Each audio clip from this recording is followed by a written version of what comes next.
Saludos afectuosos a los televidentes de las islas de La Palma, Tenerife y La Gomera. Y también nuestra más cordial bienvenida a doña Guadalupe González Taño, presidenta del Cabildo Insular Palmero. Doña Guadalupe, bienvenida. Hola, bueno. Bien, tendríamos que decirles a ustedes que es la tercera entrevista que mantenemos con doña Guadalupe. Ahí la primera vez que la entrevistamos pues fue en febrero del 2005, a propósito de la Constitución Europea, cuando estaba la campaña de la Constitución Europea. Después, en una segunda oportunidad, fue en abril del 2007, con motivo de la campaña electoral, de las elecciones autonómicas y locales. Y ahora, pues, tenemos la satisfacción de entrevistarla como cuando todavía casi se está comiendo el pan de la boda de la presidencia del Cabildo. Lleva un mes aproximadamente presidiendo a la institución insular de San Miguel de la Palma.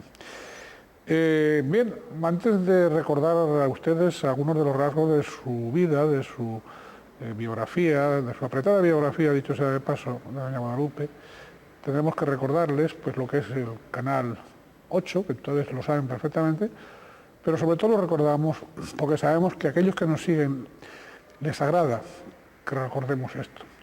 Y aquellos que no nos siguen, pues yo no diría que les molesta, pero bueno, no les cae bien, ¿no? Pero bueno, la verdad tiene que caer, por lo menos, neutral. El Canal 8 es un canal de propiedad 100% tinerfeña, canaria. Nuestra línea editorial es pluralista. Siendo una empresa privada, tratamos de pues alcanzar los objetivos de un servicio público plenamente. Y luego también estamos en cabeza de las televisiones locales, tanto en la provincia de Santa Cruz de Tenerife como en el conjunto del archipiélago. No hacemos trampitas, no sumamos cantidades heterogéneas, no, contamos con el apoyo de todos ustedes. Y eso nos basta, nos sobra y nos justifica plenamente. Sin churras, merinas, etcétera, etcétera.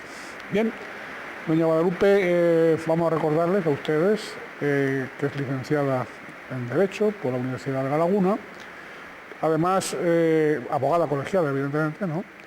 No se conformó con esa licenciatura en Derecho. Doña Guadalupe se especializó en políticas europeas en la Universidad Politécnica de Madrid, también en Administración de Empresas y en Gestión Administrativa y Tributaria en la Complutense. Bien,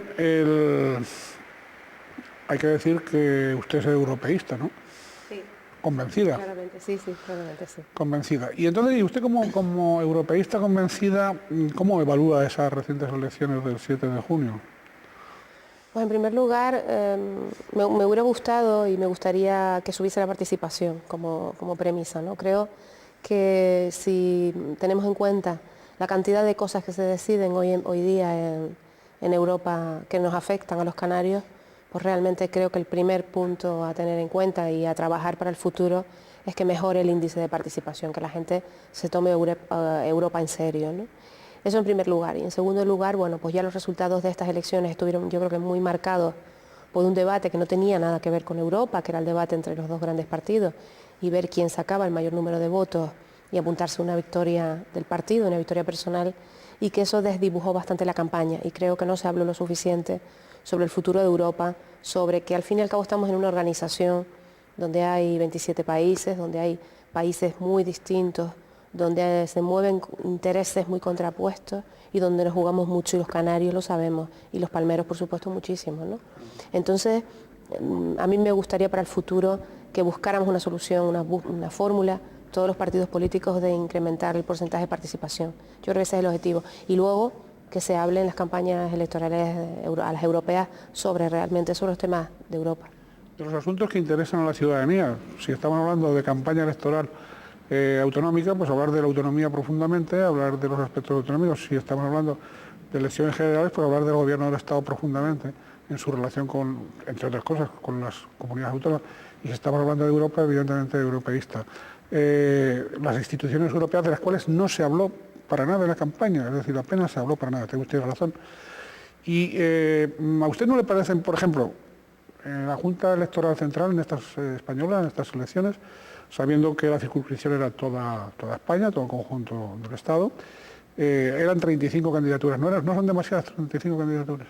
Bueno, yo es que creo que eso también pasa en todas las elecciones, ¿eh? Siempre hay un montón de candidaturas pues, de partidos que tienen derecho a presentarse y a hacer su alternativa, y que unos con más éxito y otros menos. Yo creo que eso en el fondo tampoco pasa nada, porque al final pues yo creo que la gente tiene que tener derecho a expresarse y a apuntarse a aquel partido político que más considere, aunque sea la mayoría pues bastante minoritarios. Pero bueno, yo creo que eso es positivo, no le veo nada de malo. Lo que sí es verdad es que realmente nosotros, una cosa que hemos planteado siempre es que desde Coalición Canaria es que la circunscripción debería acercarse un poco más a los ciudadanos, una circunscripción más cercana. La circunscripción única en toda España ayuda también a que el debate se centre en cosas que no siempre tienen que ver con Europa, ¿no? Quizás si la acercáramos a la comunidad autónoma o a la isla, ahí con candidatos que la gente tuviera más cerca, probablemente no quedaría más remedio que hablarle a la gente de los problemas de su comunidad o de su isla. Ahora puedes escapar más o menos hablando de cosas que no tienen que ver, porque la circunscripción nacional pues ayuda a eso. A nosotros nos gustaría también lograr eso. No, pero la ciudadanía no tiene culpa, por eso usted comentaba antes con acierto de que los dos grandes partidos, tanto el Partido Popular como el Partido Socialista, los líderes además de la campaña ha sido una campaña de confrontación, ¿no? De mutua descalificación. Bueno, también ustedes, Coalición Canaria, se ha dicho y se le ha criticado esa especie de voto inútil que han ustedes solicitado, uniéndose a unos partidos nacionalistas que habitualmente no cuentan con ustedes en las Cortes Generales. Bueno, vamos a ver, es que la circunscripción, no podemos plantear otra cuestión, o sea, es que precisamente la circunscripción a nivel de toda España nos obliga a llegar a acuerdos con otras formaciones políticas. Es que eso es algo que por eso hay que plantearse que la circunscripción tiene que ser autonómica o insular, porque precisamente a nosotros no nos queda más remedio que presentarnos en coalición con otros partidos, pero nosotros dentro de esas coaliciones que hacemos solo defendemos a Canarias, y nosotros tenemos una voz propia ahí dentro y nadie nos va a decir en ninguna parte, ningún partido nos condiciona, nunca ha sido así, sobre lo que tenemos que decir en relación con los temas de Canarias. Y los partidos en general, con esos temas, los partidos con los que nos hemos coaligado han sido siempre muy respetuosos con nuestros problemas, y hay que decir que el voto que la gente depositó en nosotros no, en ningún caso ha sido un voto inútil. Nosotros teníamos acuerdos no solo con esas formaciones políticas, sino también con un grupo parlamentario del Parlamento Europeo, que es la Alianza Liberal, con la que estamos en contacto y que nos va a permitir pues presionar desde ese grupo. Pero es cierto que tenemos que seguir luchando y peleando para convencer a los ciudadanos de Canarias y para lograr que se entienda que Coalición Canaria es un partido que puede y debe tener un representante en el Parlamento Europeo. Volvamos a los líderes políticos, a los partidos políticos que tienen como, no sé, como miedo o yo no sé qué a explicarle a la ciudadanía no solo las instituciones europeas, sino la vida diaria con relación a la Unión Europea. Por ejemplo, no se le ha dicho a la ciudadanía, no se le ha dicho, que algo así como el 70% de los asuntos importantes, de nuestra vida diaria se deciden en la Unión Europea. Es decir, desde el 70%, estoy hablando de un porcentaje que pasará al 90% cuando, si los tres países que faltan ratifican el Tratado de Lisboa. Bueno, por ejemplo, es poco conocido, poco sabido, que las bajas por maternidad, los derechos de los consumidores, la legislación laboral, hasta el precio de las llamadas postmóviles, ¿no? La directiva del retorno de inmigrantes, la lista negra de las aerolíneas inseguras, las sanciones penales para castigar los daños medioambientales. ¿El 70%? Sí, ¿El 70%? Esa es la paradoja de estas elecciones, ¿no? Que realmente en Europa se está decidiendo muy buena parte de la legislación que aplicamos día a día. En el caso de, eso lo saben perfectamente los agricultores y el sector agrario, porque los demás sectores ha sido después, pero sin embargo el sector agrario lleva años sabiendo perfectamente que las normativas que se le aplican son normativas europeas. Y eso ha sido, el 70% desde el principio del sector agrario lo fue. El sector pesquero, por ejemplo, es un sector muy afectado por Europa. Después se han ido incorporando nuevos consumidores, transportes, se han incorporado nuevas políticas y eso va más. Entonces, en ese sentido, yo creo que hay un debate importante que hay que tener, que es cuál es nuestro papel en Europa, qué postura tiene el gobierno de España, y eso es algo que nosotros debemos decidir. Por ejemplo, el gobierno de España ha abierto una relación dentro de Europa, es uno de los países que más está presionando para que se llegue a acuerdos con los países latinoamericanos. Eso teóricamente está muy bien, pero a la hora de la verdad, ¿qué significa? Que hay un conflicto de intereses ahí para los canarios, que es el tema del plátano. Entonces, ¿nos interesa o no nos interesa qué postura va a tener el gobierno de España sobre esos acuerdos con países terceros? Entonces, eso lo entiende perfectamente la gente, pero hay que explicárselo así. Y un señor que tiene una finca de plátano tiene que saber que parte de su renta depende de una decisión que se va a tomar en Madrid en relación con Europa. Entonces, eso, a lo mejor le influye más eso, en su vida que una decisión que toma su alcalde o su municipio o una subida de impuestos. Lo que pasa es que falta mucho de explicación y eso es algo que hay que hacer durante mucho tiempo para que la gente lo vaya comprendiendo, lo vaya entendiendo y que se sepa las decisiones tan importantes que se están tomando allí y que no nos son ajenas y que no deben sernos ajenas. Muy importante. Hoy, por ejemplo, que estamos celebrando la entrevista, día 15 de junio, lunes, tiene lugar esa reunión aquí en Canarias entre el gobierno de la comunidad autónoma, el presidente de la comunidad autónoma, don Paulino Rivero, también el ministro del Interior, el señor Rubalcaba, y el el comisario, correspondiente a justicia, etcétera, etcétera, en relación con los emigrantes, con el fenómeno de la inmigración. Donde, por cierto, ha habido alguna central sindical, me parece que Comisiones Obreras, que ha criticado el que no esté el ministro de Trabajo, por la dimensión, laboral que tiene todo eso. Pero evidentemente, lo que se percibía en esa reunión, o al final de esa reunión, ha sido y es el que el gobierno del Estado tiene que colaborar, por supuesto, en los países de origen, seguir con lo que se está trabajando en los países de origen, pero también las comunidades autónomas en el asunto de la acogida algunas comunidades autónomas tienen que sensibilizarse más, ¿no? Entre otras las que están gobernadas por el socio de ustedes, por el Partido Popular, el socio de ustedes aquí. Sí, pero vamos a ver, primero es un ejemplo de lo que hablamos ahora, ¿no? de políticas en las que Europa es importante, pero de todas formas yo creo que el fenómeno de la inmigración en Canarias y el fenómeno de la llegada de inmigrantes se produce porque nosotros somos una frontera española y por tanto, y europea, por supuesto, sí, pero de momento las competencias en materia de fronteras, las exteriores las tiene la Unión Europea, pero aquí tiene mucho que decir el Estado. Y yo personalmente nunca he entendido esa postura de que el tema, por ejemplo, de los menores o de todo este tema que hemos tenido, de problemas que tenemos con la inmigración, no lo asuma el Estado como un problema propio.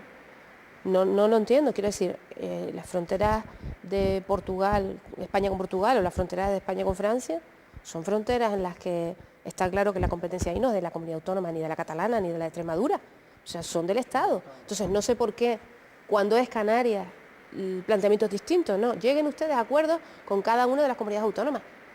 Claro que se ha hecho, qué remedio te queda que hacerlo, pero no deja de ser un contrasentido que el Estado español no acepte que las competencias le corresponden a ellos y sino que las deleguen o las cedan a la comunidad autónoma. Pero claro que no se va a hacer. ¿Por qué? Porque uno de los elementos fundamentales que el Estado se reserva son las fronteras. Pues si se las reservan, que apliquen las políticas que corresponden y si no, que lo dejen. De todas maneras, si yo no digo que no tengan que moverse con las comunidades autónomas, pero al final el territorio corresponde a las comunidades autónomas.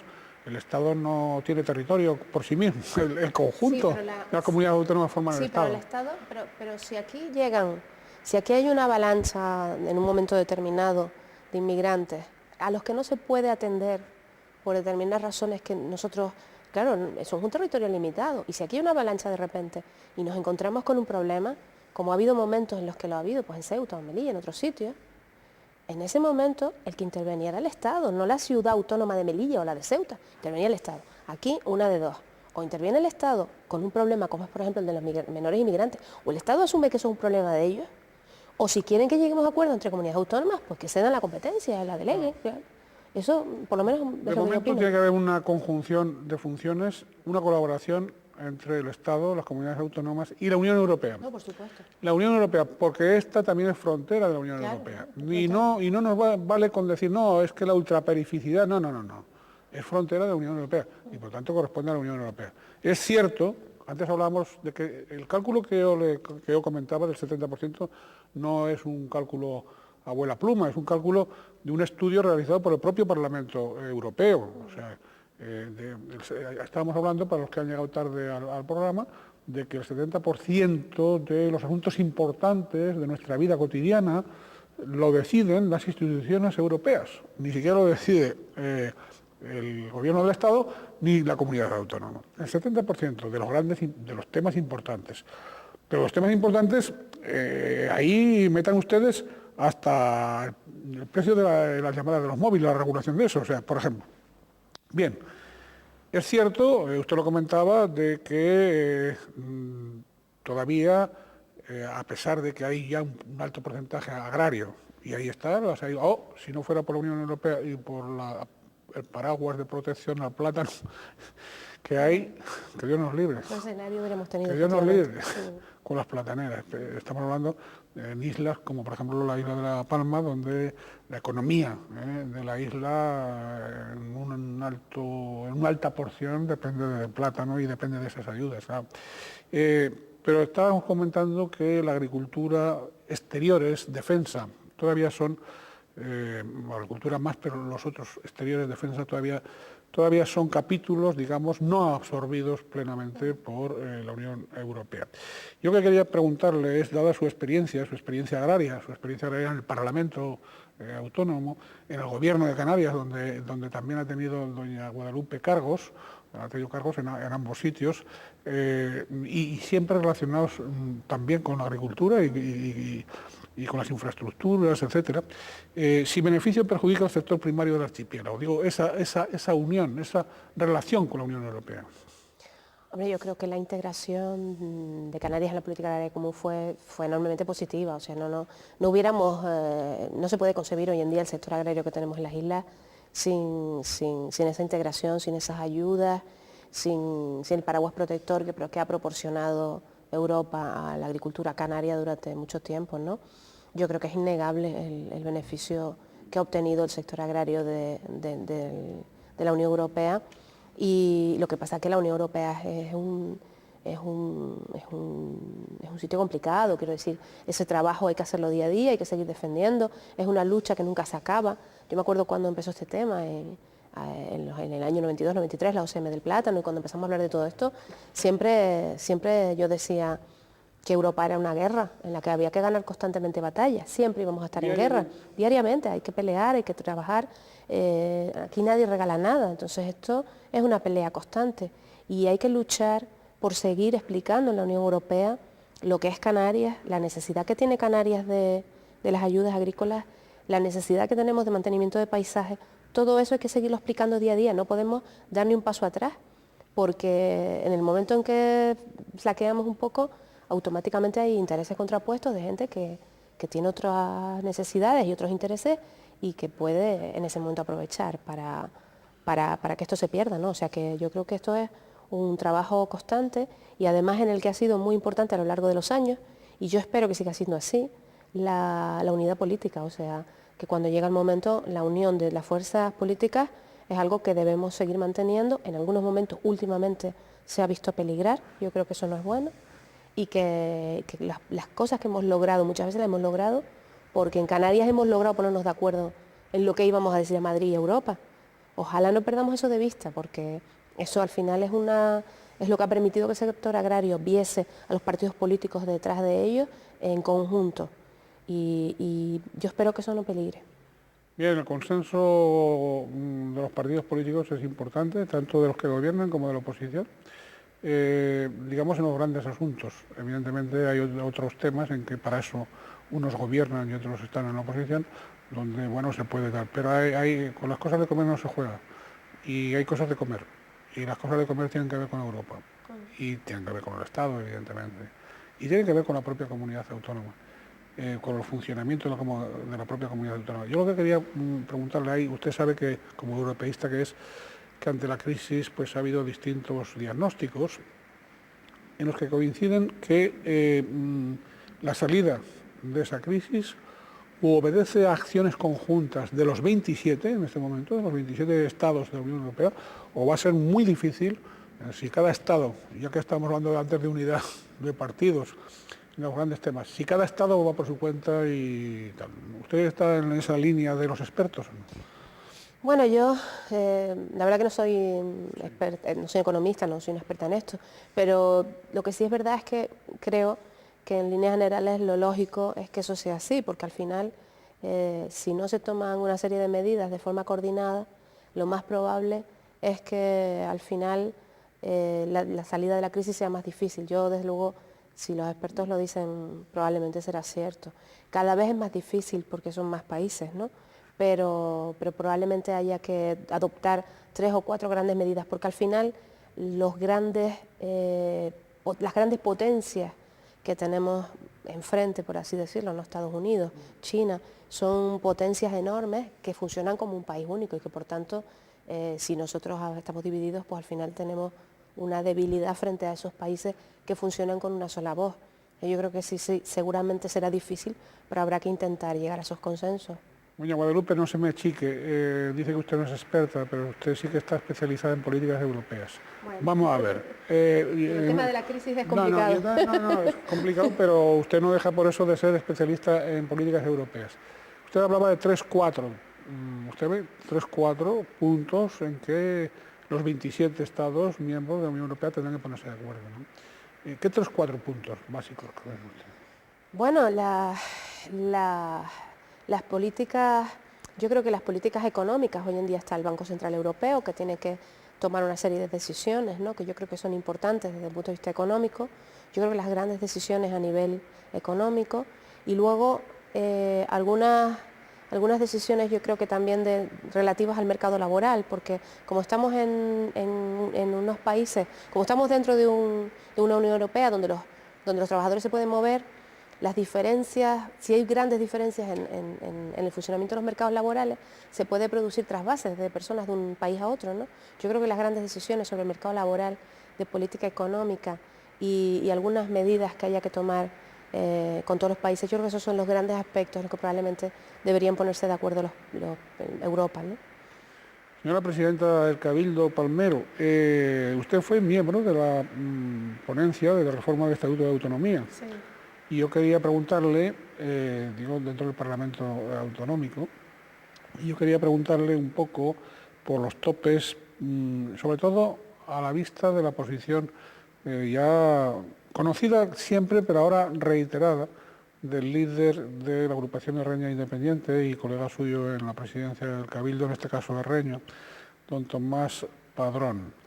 Ahí ustedes parece que están, los miembros de Coalición Canaria de La Palma, porque, bueno, los herreños sabido es que no abdicaron de sus siglas, siguen con la agrupación Herreña Independiente, ustedes sí lo hicieron con la agrupación Palmera Independiente. ¿Cuál es la posición de ustedes, que siempre ha sido un poco ambigua en ese sentido? Porque yo creo que ahí ustedes están luchando entre el corazón y la cabeza. Bueno, nosotros hemos defendido en estos días, siempre hemos mantenido en primer lugar, que la reforma electoral o que el planteamiento de legislación electoral debe ser un planteamiento hecho en y desde Canarias, que nadie tiene por qué entrar desde fuera a decirnos pues las cuestiones que tienen que ver con el sistema electoral. Eso es algo que costó mucho trabajo, pero que al final se entendió incluso en la anterior reforma, ¿no? Yo creo que es un punto importante que a veces pasa desapercibido, que las decisiones que tomemos los canarios, que ya somos mayorcitos como para decidir aquí dentro, lo que consideremos, pues las decidamos aquí. Eso primer punto. Y luego, segundo punto, yo creo que nosotros debemos llegar a un pacto estable con el tema del sistema electoral.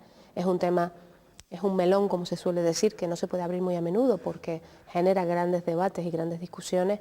Hemos estado 25 años con un sistema que es un sistema que ha dado buenos resultados porque hemos mantenido una cierta paz interna en lo que es el sistema electoral canario, y yo creo que lo primero es que se mantengan los equilibrios. Eso es algo que nosotros hemos defendido, que se mantengan los equilibrios entre islas, que no haya una tentación cuando se abra ese melón de que unas islas predominen sobre otras, prevalezcan sobre otras, porque mucho trabajo nos ha costado en Canarias llegar a un cierto equilibrio. Hemos tenido etapas convulsas y todo el mundo lo recuerda de pleitos y demás. Aquí lo primero es tener la paz electoral, por decirlo así. Esos dos grandes objetivos yo creo que son los primeros. Y en cuanto a la rebaja de los topes, nosotros hemos planteado claramente que pensamos que los topes deben de rebajarse. Lo planteamos en su momento, lo hemos planteado en estos días, y yo creo que finalmente, bueno, ahí se está trabajando. Yo ya no estoy en esas reuniones, pero desde luego creo que tiene que plantearse un consenso entre todas las formaciones políticas y sobre todo, como digo, a mí lo que sí me preocupa son esas dos cosas. Primero, que la reforma se haga en Canarias, que lo que debatamos se haga aquí, y lo segundo, que cuidado con lo que hagamos porque nos ha costado mucho trabajo llegar hasta aquí, y esas batallitas a veces tenemos riesgo de que vayan a derivas que no son buenas. Claro, pero hasta ahora la satisfacción última, sobre todo la tienen los tres partidos que están representados, únicos representantes en el Parlamento Autónomo. Pero claro, hay otras fuerzas políticas que con el sistema actual usted sabe perfectamente que han estado a punto de tener representación parlamentaria y que teniendo miles y miles de votos no lo han conseguido, ¿no?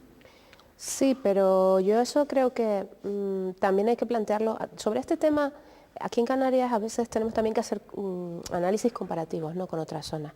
El que poco a poco se haya ido a pocos partidos es algo que ha pasado en toda España.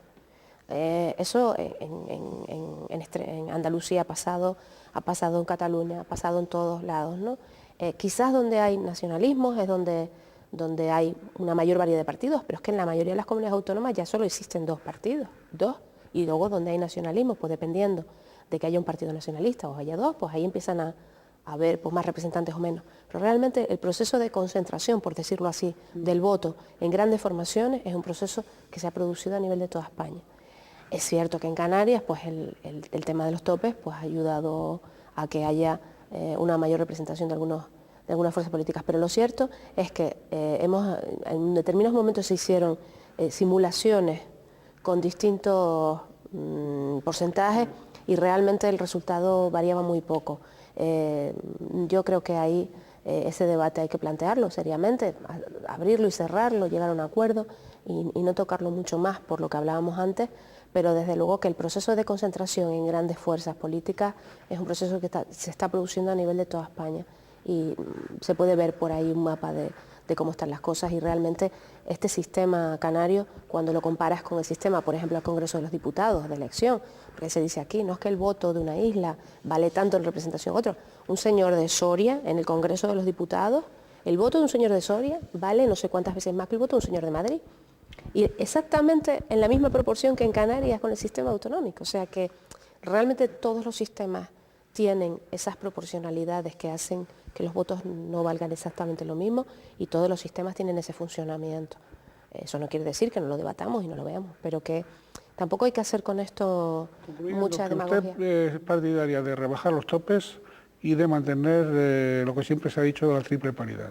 Yo personalmente sí, Claro, pero eso es compatibilizar las dos pero cosas. yo ya no soy diputada, No, ya. por tanto mi voz es una voz dentro de mi partido, una voz dentro de mi partido que es donde se deben tomar las decisiones, porque yo ya no solo no formo parte de la reforma del estatuto, sino que ni siquiera soy ya diputada. Ya. Bien, pero sí pertenece a la Federación Canaria de Islas. Ajá. efectivamente. porque para eso usted es presidenta, es la primera presidenta en la historia del Cabildo de La Palma. Y yo no sé si en el conjunto de Canarias es la segunda o la tercera, por ahí La anda. cuarta, me parece. O la cuarta. Me parece que sí. La cuarta en el conjunto de Canarias. Pero bueno, de La Palma sí que es la primera presidenta de Cabildo. ¿Le hace ilusión, aunque sea a mitad porque claro, usted accede a la presidencia del Cabildo a mitad de mandato. Sí. Pues yo creo que no solo... Ha estado 2 años esperando ahí. Bueno, 2 años trabajando como vicepresidenta por primera. supuesto que trabajando, y pero... quiero decir que no, yo estaba muy bien como estaba, pero bueno, llegó el punto en que se tomó esta decisión y yo creo que, hombre, el hecho de ser la primera mujer que preside el Cabildo de La Palma, yo lo decía en el discurso de investidura, por un lado es una responsabilidad por representar a todas las mujeres palmeras que en cierta medida ven pues que hay un sitio más en el que se rompe esa especie de techo que a veces se ha dicho que tenemos las mujeres. Y al final esto también es abrir un camino para otras cosas, para otras mujeres que quieran llegar a cosas a donde no hemos llegado. Y al final eso es importante. Pero una vez que ya se ha producido y que ya hay una mujer y que a partir de ahora ya no hay ese techo, pues ya a partir de ahora que la gente nos juzgue por lo que hagamos y ya está. Oye, está hablando usted de la presidenta como si fuera una tercera persona, esto es curioso, como si fuese alguien ajeno a usted misma. Usted sí se siente plenamente presidenta, ¿no? Sí, por supuesto. Sí. Íntimamente presidenta, Sí, o sea, ¿y está convencida de que es la presidenta? Sí, claro, por supuesto. Bien. Lo que ocurre es que quizás el hecho de que cuando ya se habla no de mí como persona, sino de la primera mujer que, pues realmente ahí ya no soy yo, sino Guadalupe, sino la primera mujer que llega, pues ya es un elemento diferente, ¿no? ¿Eso le añade responsabilidad al cargo? Yo es que espero que no, a mí me gustaría que llegara un momento en que no fuera noticia que alguien es un hombre o una mujer cuando ocupa un cargo. Y esa es mi aspiración y es por lo que voy a seguir luchando toda mi vida, que el que seas una mujer deje de ser noticia y no sea un elemento más pues igual que tu color de pelo o tus ojos o cualquier otra cosa, ¿no? Eso es para lo que hay que pelear y cuando llegue ese día pues yo estaré contenta y que no haya esa distinción y yo creo que por eso es por lo que tenemos que pelear todas las mujeres. Entonces realmente a mí me enorgullece y estoy encantada de representar a todas las mujeres de La Palma, pero a partir de ahí ojalá que sea una anécdota, porque eso significa que estaremos en igualdad. Estará contenta entonces porque, digamos, habrá desaparecido el machismo que todavía impera. Pues sí, la verdad es que todavía las mujeres tenemos retos que conseguir, tenemos campos en los que avanzar y todavía queda. Hemos avanzado mucho, hemos mejorado mucho, ha sido esfuerzo de muchas mujeres y hombres, por supuesto, que han ido abriendo camino y ahora pues ojalá salvemos las cosas que nos quedan por salvar, porque yo creo que en este mundo, el día en que eso se consiga, seremos una sociedad más rica, más justa, más igualitaria, una sociedad en la que no van a vivir solo mejor las mujeres, también van a vivir mejor los hombres, estoy segura. Estoy seguro. ¿Usted se siente feminista?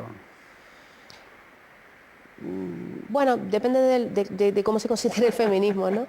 Realmente, si luchar por la igualdad de las mujeres en el día a día es algo que muchas mujeres asumimos dentro de la normalidad de nuestro trabajo, ¿no? Realmente yo creo que en el día a día conseguimos mucho con las pequeñas cosas que hacemos, con la forma en que trabajamos, con la manera en que nos desenvolvemos, con aquellas pequeñitas cosas que logramos arreglar en nuestro campo o grandes, según los casos, ¿no? En esa lucha en el día a día me considero feminista. Luego en algunos planteamientos no coincido, pero en esa lucha del día a día por la igualdad, bueno, pues sí, luchar por la igualdad sí, pues sí. Quiere decirse que cuando usted, por ejemplo, se lo voy a plantear de otra forma, usted hace su carrera de Derecho en la Universidad de La Laguna, empieza con sus especializaciones europeas, administración de empresas, que por cierto me dije dónde, en la International Social Council School, en ambas universidades de Madrid, tanto en la Politécnica, digo públicas, en la Politécnica como en la Complutense. No hubo momentos, o o después de todos esos estudios, después de todos esos esfuerzos, ¿usted cree que si hubiese sido varón, hubiese en este momento estado en una posición superior a la que está o no? No, no, nunca, en ese sentido nunca tuve problemas dentro del partido. Yo creo que no he tenido nunca problemas por ser una mujer. Lo que sí tenemos las mujeres todavía mucho problema es a la hora de ser capaces de hacer todo eso con cargas añadidas. O sea, sí, porque realmente yo lo que sí he notado y siempre he sabido es que cuando yo terminaba mi trabajo, y eso que tengo un marido estupendo y maravilloso, tengo que decirlo, que no es machista en absoluto, pero aún así yo sí sé que cuando yo termino mi trabajo, igual que cualquier mujer que desempeña una tarea fuera de su casa, normalmente tiene una segunda jornada luego, ¿no? Que uno llega a su casa, y eso yo en tono de jocoso siempre se lo comentaba a mis compañeros en el Parlamento, siempre lo hablamos cuando les digo, no, si la igualdad aquí dentro, alguna vez me han preguntado, ¿y usted nota una discriminación? Le digo, no, yo cuando estoy trabajando no, es cierto, no he notado grandes discriminaciones trabajando, pero cuando termina la jornada laboral, el señor que está al lado y yo terminamos la jornada laboral a la misma hora, que en el caso de los políticos es a las tantas, yo llego a mi casa y tengo otra jornada, pero no yo, casi todas las mujeres o casi todas las mujeres, tenemos una segunda jornada. Y esa segunda jornada es la que hace que muchas mujeres pues estén agotadas, tengan problemas incluso de salud. Ya está estudiado que sanitariamente en el caso de muchas mujeres pues eso les afecta porque tienen que acometer dobles jornadas de trabajo que a veces, pues dependiendo de sus condiciones económicas, algunas veces son muy penosos porque no todo el mundo tiene la opción de buscar a alguien que le eche una mano, no todo el mundo tiene una familia alrededor como yo que te eche una mano con los niños. Hay mujeres que tienen que criar a sus hijos solas, que tienen esa doble jornada, que tienen que salir adelante. Y eso, ahí es donde yo encuentro todavía el campo en el que tenemos que seguir avanzando. Diferencias. Ahí es donde yo creo que tenemos que seguir avanzando. ¿Su marido frega calderos también o no? Sí, sí. Perdone por la indiscreción, pero ayuda, bueno, para saber cómo funciona el igualitarismo... Tiene una alergia, fregar el caldero, pero pone lavadoras... Eso es símbolo, se lo he planteado como símbolo, pone ¿no? lavadoras y es muy bien, la verdad que ayuda mucho, pero ayuda, quiero decir, ese es todavía... ¿Meter la ropa en la lavadora, vaya? Sí, sí, estupendamente, y hace de comer y él se maneja qué? muy bien. ¿Los niños qué? ¿Les quita mucho Pues tiempo a los niños, usted como madre? Yo creo que hemos hecho una combinación los dos de pareja, de familia, que me permite a mí poder dedicarle más tiempo a esto y poder estar fuera el tiempo que estoy, ¿no? Realmente, pues eso nos ha permitido a los dos salir adelante con nuestros hijos. Cuando estaba en el Parlamento lo tenía más complicado que ahora, ¿o no? No, yo creo igual, yo llevo muchos años en esto y realmente en general siempre ha sido duro, pero realmente el Cabildo es también un puesto muy exigente, la presencia del Cabildo desde el punto de vista de tiempo. ¿No ha habido momentos en que ha estado dispuesta a tirar la toalla? Sí. ¿Cuándo? ¿Y por qué?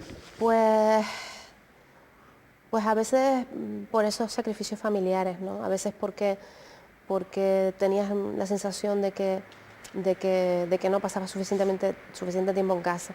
Pero ya tengo un hijo mayor y ha salido bien el experimento, con lo cual ya estoy más tranquila. Pero al principio, ahora con mi segunda hija, pues ya tengo la experiencia del primero. Pero al principio es verdad que cuando mi hijo era pequeño, había veces que pensaba, merece la pena esto. Puedo estar en mi casa con mi hijo y estoy aquí en una reunión. Y realmente había veces en las que sí es verdad que te lo planteaba. Pero bueno, ahora la verdad es que ya estoy en otro momento y ya eso lo he superado. ¿Habrá tenido también alguna que otra puñalada de sus propios compañeros? Bueno, como en todas partes, donde no. Yo creo que eso es algo que en el ambiente laboral todo el mundo tiene sus más y sus menos con sus compañeros. Yo creo que eso es algo que está un poco exagerado en la política, pero está exagerado en la política, pero realmente eso pasa en cualquier trabajo. Yo tengo compañeros que no se dedican a la política y que se dedican a otras cosas y también tienen problemas con sus compañeros, o sea que eso yo creo que forma parte de la condición humana. Bien, es que yo pensé que en la política a veces se exacerbaban algunas cosillas. Bueno. Oiga, doña Guadalupe, volvemos al Cabildo, volvemos a los cabildos, volvemos a la Federación Canaria de Islas, hace año y medio también don Tomás Padrón hacía una propuesta, antes no lo hemos citado a cuenta de los topes electorales, hacía una propuesta en el sentido de ampliar las competencias para los cabildos, ampliar las competencias junto con las dotaciones económicas, claro. ¿Está usted en esa línea? Yo o sea, creo los que, cabildos en este momento... yo es que creo que, el otro día eso lo decía en una reunión de la FECAI, ¿no? Venga. En Canarias tenemos que ponernos de acuerdo sobre lo que va a hacer cada uno. No se han puesto de acuerdo. Tenemos que Todavía no se han puesto de acuerdo. Yo creo que, no es que no nos hayamos puesto de acuerdo, yo creo que después de 25 o 30 años que llevamos de democracia, esto lleva un transcurso de los años que ha ido produciendo un determinado resultado, que es que en determinadas áreas no están bien delimitadas las competencias. Pero Simplemente... no se han puesto de acuerdo. Bueno, sí, puede ser que no, pero realmente no es que... Yo creo que lo que pasa es que aquí se inicia la... Vamos a ver, las comunidades autónomas y el Estatuto de Autonomía y la división entre comunidades autónomas y cabildos y ayuntamientos es una cosa que hace 25 años que existe. Este año cumplimos 30 años de la constitución de los cabildos democráticos. Eso, que en términos generales son muchos años para la vida de cualquiera, en términos políticos es muy poco tiempo. Y es una cosa novedosa, una experiencia en la que no se puede copiar a nadie, porque no hay nadie que lo haya hecho, y que por tanto el transcurso del tiempo va produciendo pequeños desajustes que hay que corregir. Yo creo que ahora mismo tenemos que plantearnos cuáles son las competencias de los ayuntamientos y que los ayuntamientos esas competencias las tengan bien definidas, bien presupuestadas y las asuman y las lleven adelante. Los cabildos tienen que tener claro cuáles son sus competencias y esas competencias tenerlas bien dotadas, bien definidas, llevarlas adelante, y el Gobierno de Canarias igual. ¿Que hay más competencias que podrían ejercer los cabildos? Claramente, sí, pero a mí me parece prioritario ahora mismo que se definan las que tenemos y que se doten presupuestariamente de una manera correcta, porque me parece que no haya duplicidades. Claro, o sea, que no estemos en un campo trabajando todos y en otro campo no haya nadie trabajando. Yo creo que eso es importante. Y ese debate con tranquilidad, como hablábamos antes, con sosiego, con informes, con estudios, hay que tenerlo. En un momento dado nos tenemos que sentar y decir, señores, ustedes van a hacer esto, esto y esto. Y lo van a hacer y lo vamos a hacer bien. Porque también en estos 30 años se ha producido un proceso importante, que es un proceso de maduración democrática. Ya ninguno somos niños, ni en los ayuntamientos son aquellos ayuntamientos iniciales que no sabían muy bien a dónde iban, ni los cabildos en la época democrática, ya no somos aquellas instituciones prácticamente de beneficencia, que eran al principio unas instituciones potentes, los gobiernos de las islas, que tienen sus competencias, que tienen su personal, que son mayores de edad y que ya pueden tomar sus decisiones y estamos en condiciones de tener posturas solventes sobre las cosas, y el Gobierno de Canarias, han transcurrido estos 30 años, tiene que hacer también un debate interno de su estructura, de su funcionamiento, de las mejoras que tiene que producir, de un avance, y hay una gran reforma que incluso excede a la comunidad autónoma, que es la reforma de la administración. Y en este país, uno de los problemas con la crisis es ese. Este país tiene que plantearse a alguien algún día, y yo creo que ahí todos los partidos políticos nos deberíamos poner de acuerdo en que la administración en general hay que reformarla. Sin duda, y hay que modernizarla.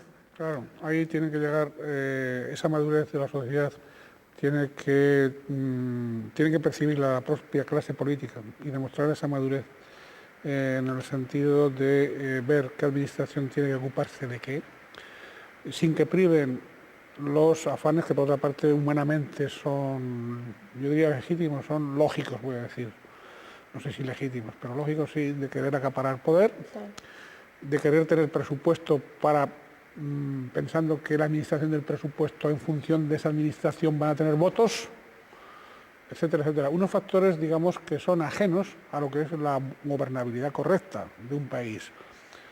Y el servicio a la ciudadanía, que es lo que al final... Lo que interesa, sí. Lo que al final justifica la legitimidad política. Oiga, vamos con el estado actual, vamos ya a la isla de La Palma, con el estado actual del Plan Territorial Especial. Hablemos un poco brevemente. Pues el Plan Territorial Especial está aprobado, se puede decir que en funcionamiento en un 90%, vamos a decirlo así, aunque técnicamente es difícil hablar de porcentaje. Hay una parte que quedó suspendida, que ahora se ha sometido a información pública y que está terminando ese proceso, por tanto, en un plazo muy corto de tiempo estará al 100% en funcionamiento el plan, y ahora se está produciendo el proceso de adaptación de los planes generales a ese plan y yo espero que pronto se produzca ese proceso y podamos tener todo este trámite terminado. ¿Modelo turístico diferenciado? Pues el plan establece el modelo que nosotros planteamos en su momento, que fue un modelo largamente debatido en la isla, que es una isla que se ha planteado su desarrollo turístico durante mucho tiempo, un gran debate social. Yo creo que ahora tenemos un modelo perfectamente definido, un modelo que apuesta por un número limitado de camas, por una apuesta por la calidad, por una apuesta por un turismo basado en nuestras ventajas competitivas, la naturaleza, el descanso, el cielo, pues la montaña, el senderismo. Tenemos una serie de productos ya consolidados y ahí pues lo que nos toca ahora también es plantearnos que en esta coyuntura que tenemos seguir exigiendo y seguir planteando las conexiones, que es el problema más grande que tenemos ahora mismo en el sector turístico, la conectividad de La Palma con el turismo, ¿no? Los vuelos.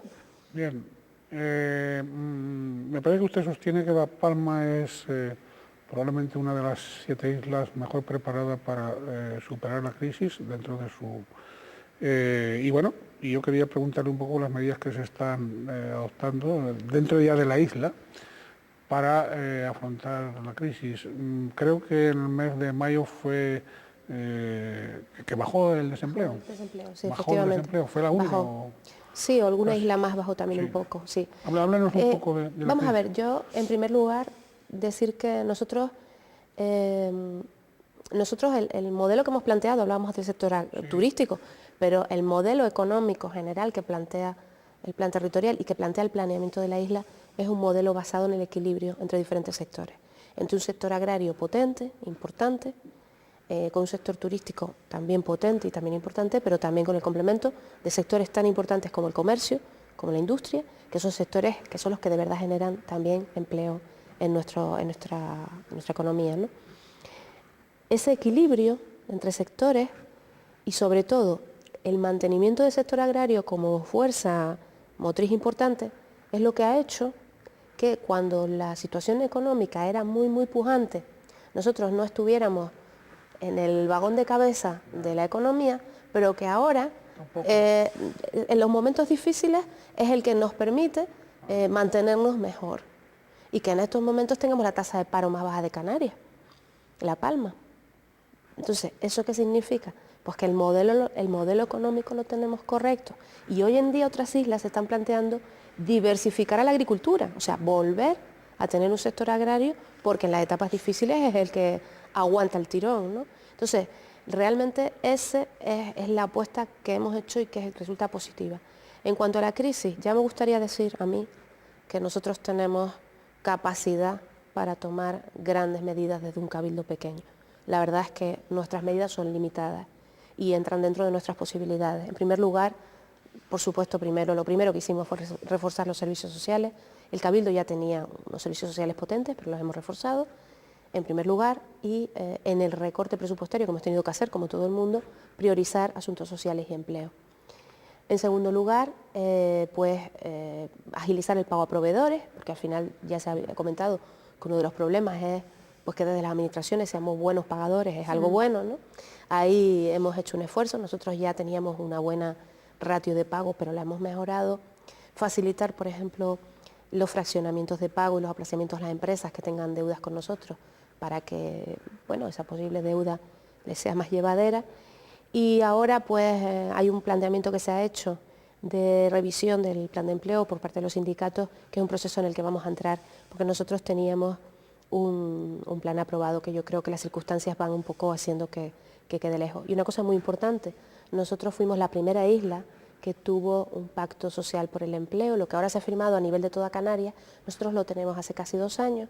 En la isla se pusieron de acuerdo, empresarios, nos pusimos de acuerdo, empresarios, sindicatos, Gobierno de Canarias, Cabildo, ayuntamientos, firmamos un pacto para trabajar en conjunto, que es el modelo que ahora se ha empleado para hacerlo en toda Canarias. Lo que ocurre es que las líneas de trabajo emprendidas son líneas complicadas, son líneas difíciles, la situación económica es la que es y la verdad que desgraciadamente el paro es preocupante. Una pincelada nada más, ha habido reuniones ya con el ministro Chávez, deuda histórica, muy brevemente. Pues lo que se ha dicho, o sea, el Estado nos debe 3.500 millones de euros, creo que la cifra de memoria, creo que no me equivoque.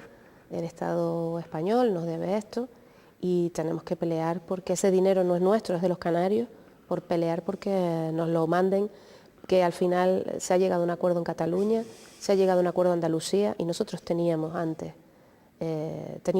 legislación que obligaba a tener ese acuerdo y ahora lo vamos a pelear. Y muy importante, desde la unidad de los cabildos, los ayuntamientos, el Gobierno de Canarias y de todas las fuerzas políticas. La isla de San Miguel de la Palma, tenemos que saber también que acoge el Gran Telescopio de Canarias. Se trabaja para acoger el telescopio gigante europeo, ¿no? Sí. Y vinculado con esto está también el proyecto del centro de visitantes en el Roque de los Muchachos. Sí, efectivamente, nosotros estamos trabajando con el observatorio, con el IAC, con el Instituto Astrofísico de Canarias, en la línea de ayudar en lo que podamos, en nuestras posibilidades, para que se produzca la instalación del gran telescopio europeo, que la verdad es que sí que nos convertiría ya finalmente y definitivamente en el primer observatorio del mundo. Y en relación con el centro de visitantes, pues estamos ahora mismo todas las instituciones trabajando de común acuerdo para lograr que esa instalación finalmente sea una realidad. Yo espero tener pronto noticias positivas. En cuanto al medio ambiente, también tendremos que hablar de la función de la Reserva de la Biosfera. Ese premio César Manrique, de Medio Ambiente 2009, a la iniciativa Starlink, bueno, los cielos de La Palma como recurso turístico al final. Sí, la verdad que es un recurso poco explotado y que es uno de los elementos diferenciadores de nuestra oferta. Yo creo que es un elemento al que tenemos que trabajar mucho más en el futuro, porque realmente aquellas personas que empiezan a tenerlo en cuenta y que empiezan a observar el cielo, nos dicen que es un elemento, un reclamo turístico muy potente y tenemos que trabajarlo en estos próximos tiempos. Y bueno, pues la verdad es que el Gobierno de Canarias le agradecemos mucho el premio porque va un poco en esa línea de pensar que el cielo es un recurso medioambiental y turístico importante que tenemos. En la historia de la autonomía de Canarias, el departamento, digamos, de infraestructura, llámese carreteras, vías y obras, en fin, siempre ha estado en manos de Palmeros. Hombre, siempre no, digo, de 30 años. Bueno, casi siempre. Los dos últimos consejeros, bueno, pero siempre ha habido anteriormente ha habido tradición. Ha habido otros, pero bueno, últimamente sí. Ha habido tradición. Bien, yo quería preguntarle un poco por las conexiones de comunicaciones entre La Palma y aprovechando además que actualmente también hay un consejero de los Llanos. Pues yo creo que hemos mejorado mucho las conexiones aéreas, sobre todo. La verdad que aquellos que recordamos aquellas etapas en las que era imposible viajar a La Palma, pues hoy en día tenemos unas conexiones que para los palmeros yo creo que están bien, con independencia de alguna pequeña cosa, algún ajuste. Y realmente donde tenemos el reto es en las conexiones para turísticas, o sea, las conexiones para el turismo. Ahí sí que tenemos un gran reto. En línea general yo creo que la conectividad para los palmeros sí que está bastante bien resuelta. Quieren presentar también la reivindicación del Puerto Schengen. De todas formas, lo que sí tenemos que seguir trabajando es por la rebaja de los billetes. Eso sí me gustaría decirlo porque eso sí es importante. Por el Puerto Schengen. Sí, ahí pues la verdad es que la parte Schengen se consiguió y está allí ya pasmada, pero le falta el punto de dispersión fronteriza, que es lo que esperamos. La ministra parece que acaba de anunciar que se va a poner en marcha. Esperemos que se ponga en marcha cuanto antes, porque uno de los problemas fundamentales de la agricultura canaria son las plagas, y eso es, en mi opinión, absurdo que pase en islas donde están controladas las entradas, los puertos y aeropuertos. Yo ahí tengo una batalla personal hace muchos años, como mucha otra gente, no solo yo, y la verdad es que es absurdo que en unas islas como somos Canarias no se puedan controlar la entrada de productos. Eso es algo que yo no puedo comprender. Usted evidentemente de ahí lleva a la reivindicación total de la gestión en puertos y aeropuertos. Es que o que se ejerza bien, o que se ejerza bien, pero lo que es que yo una vez lo demostré en el Parlamento con números. Resulta infinitamente más barato controlar la entrada de productos en los puertos y aeropuertos que el dineral que nos estamos gastando en controlar las plagas luego. Es que no podemos seguir en esta dinámica, importando plagas todos los años, poniendo en riesgo nuestra agricultura, nuestras producciones, nuestros productos autóctonos, a base de no poner unos inspectores, unos escáneres, unas cosas que son fácilmente una cuestión de dinero, ¿no? Bien, se nos va el tiempo, pero yo quería también acabar de alguna manera con la dimensión de la acción social por parte del Cabildo. Se sabe que en La Palma están trabajando con las personas, sobre todo con las discapacitadas, y también quería preguntarle por ese asunto y por el Centro Sociosanitario de las Nieves, ¿no? Bueno, esa es una espinita personal que tengo clavada porque... ¿Eso es su propia gente del gobierno autónomo? No. Con el gobierno de Canarias lo tenemos arreglado. Llegamos a un acuerdo hace tiempo con la Consejería de Sanidad. Firmamos un acuerdo, es un edificio que se está cayendo, que nadie quiere, que el Cabildo reclama, porque es una infraestructura que hay que arreglar, que tenemos un proyecto, que tenemos un contrato adjudicado para empezar a reformarlo y que se nos paralizó por parte del Estado y que sigue así.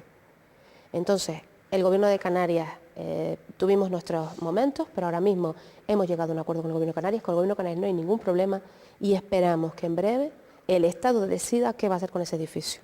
Porque si no nos lo da, que lo arregle y haga allí un centro de personas mayores, que nosotros estaremos encantadísimos. Pero si no lo van a arreglar, antes de que se caiga, que nos lo den, porque aquello es de esas cosas. Administrativamente y desde el punto de vista político, es de esas cosas que clama al cielo, que las administraciones no se pongan de acuerdo para darle uso a un edificio que se está cayendo a trozos. Lo siento, pero ese tema es así. Doña Guadalupe, ¿qué ha pasado con don Carlos Cabrera, con el consejero don Carlos Cabrera y con la acusación del desvío de inversiones dirigidas al Consejo Insular? Bueno, eso es un tema que él plantea. Es cierto que nosotros teníamos un problema de déficit de algunas partidas, que utilizamos esa partida, pero que inmediatamente nos comprometimos a dotarla económicamente desde el que el Consejo la necesite. Pero la realidad es que en estos momentos los presupuestos de las instituciones son las que son. Tenemos que estar haciendo equilibrios económicos, todas las administraciones, para mantener los servicios, los sociales, los servicios a las personas, y esos equilibrios nos llevan a veces a tener que hacer pequeños ajustes presupuestarios. Yo ojalá tuviéramos recursos para poder hacer otra cosa. En estos momentos tuvimos que tomar esa medida, pero inmediatamente yo anuncié que se utilizaba esa partida temporalmente, pero que en el momento que hiciera falta habilitábamos la partida para el Consejo. Acabamos de aprobar 8 millones de euros en obras hidráulicas para la isla y vamos a estar varios meses trabajando en toda la isla en la mejora de las infraestructuras hidráulicas, y yo creo que cuando se dice una cosa también hay que decir la otra. Muy bien, bueno, pues hemos llegado al final de la entrevista. Usted, señora presidenta del Cabildo de La Palma, ¿quiere agregar algo? Bueno, pues decirles a todas las personas que nos estén viendo que estamos en la presidencia del Cabildo, que estoy en la presidencia del Cabildo a su disposición, que cualquier cosa, que cualquier planteamiento que quieran hacer, que ahí estamos, y que esperamos que esta nueva etapa pues sirva para que la isla alcance el desarrollo económico que todos queremos, que no son los mejores tiempos, pero que de luego vamos a dedicarle horas, trabajo y esfuerzo a que eso sea así. ¿Usted espera ser presidenta durante bastante tiempo? Si los ciudadanos quieren, nosotros nos sometemos al juicio de los ciudadanos. Yo espero que sí, sobre todo no solo por mí, sino porque yo creo que tengo un equipo de personas en el Cabildo muy válidas, y la verdad que estoy orgullosa del equipo del Cabildo. Quiero decir que no ha sido un cargo de transición y momentáneo. Yo espero que no, pero eso finalmente son los ciudadanos los que lo decidirán. Muy bien, pues mucha suerte, mucho ánimo, un buen trabajo. Muchas gracias. Para usted y su equipo, y para beneficio de todos los palmeros, en definitiva del conjunto de Canarias también, y de todos nosotros. Gracias por estar aquí, una vez más, en Canal 8, y desearle, como a todos ustedes, que sean felices siempre en la medida de lo posible.